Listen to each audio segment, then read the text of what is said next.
Salut tout le monde, nous avons aujourd'hui une activité de langue et communication. Nous allons étudier l'expression de la cause et la conséquence.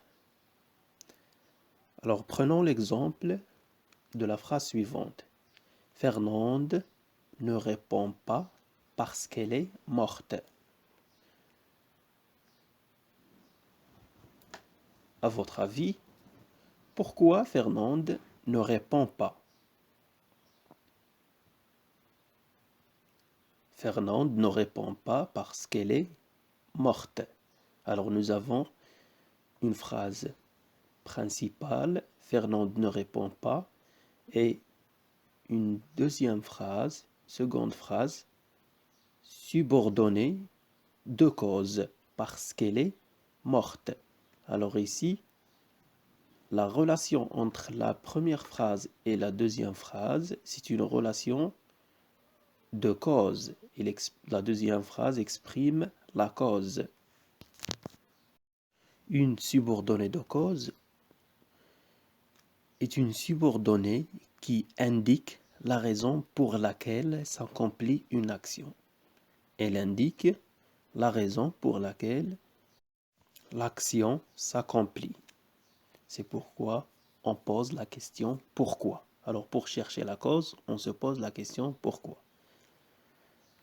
Alors parce que on peut la remplacer par les moyens suivants, par les conjonctions suivantes. Parce que, car, puisque. Ces moyens, on peut les utiliser au milieu de la phrase. Et comme quand elle est utilisée en tête de la phrase. On va voir. Nous avons Fernande ne répond pas parce qu'elle est morte. Fernande ne répond pas puisqu'elle est morte. Fernande ne répond pas car elle est morte. Et quand on utilise comme, on l'utilise en tête de la phrase. Comme Fernande est morte, elle ne répond pas. Regardez donc la deuxième phrase. L'affaire est claire, donc on la réglera avant la fin de la journée.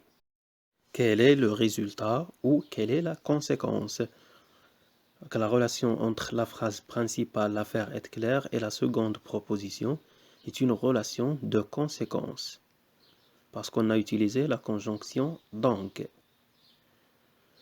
L'affaire est claire, par conséquent, on la réglera avant la fin de la journée. Donc, une subordonnée de conséquence indique le résultat atteint ou possible. Donc, on se pose la question, quelle conséquence, quel résultat?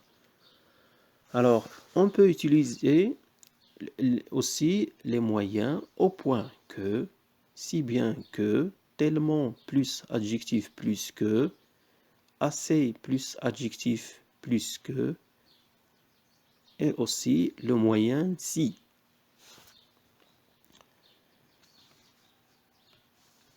L'affaire est claire, donc on la réglera avant la fin de la journée. L'affaire est claire au point qu'on la réglera avant la fin de la journée. L'affaire est claire au point qu'on la réglera avant la fin de la journée, donc avec le moyen quand, ils sont utilisés au milieu de la phrase. L'affaire est tellement claire qu'on la réglera avant la fin de la journée. L'affaire est assez claire qu'on la réglera avant la fin de la journée. Alors nous avons tellement plus adjectif clair plus que, et assez plus adjectif plus que. L'affaire est si claire, on la réglera avant la fin de la journée. Regardons donc les deux exemples que nous avons ici. Il connaît l'adresse parce qu'il l'a trouvée dans le portefeuille. L'expression utilisée, c'est parce que. C'est une expression pour indiquer la la cause. La deuxième phrase, l'inspecteur est tellement intelligent qu'il a arrêté le criminel. Alors l'expression utilisée ici, c'est tellement que, c'est pour exprimer la conséquence. Et bien sûr, nous avons utilisé dans les deux exemples le mode indicatif. Alors, pour récapituler, pour exprimer la conséquence, on peut utiliser donc, au point que, si bien que, et le moyen si, au milieu de la phrase.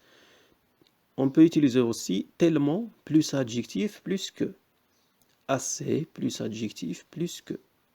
C'est pour exprimer la conséquence. Et pour exprimer la cause, on peut utiliser parce que, car, puisque, au milieu de la phrase. Et en tête de la phrase, on utilise comme, c'est-à-dire qu'il se place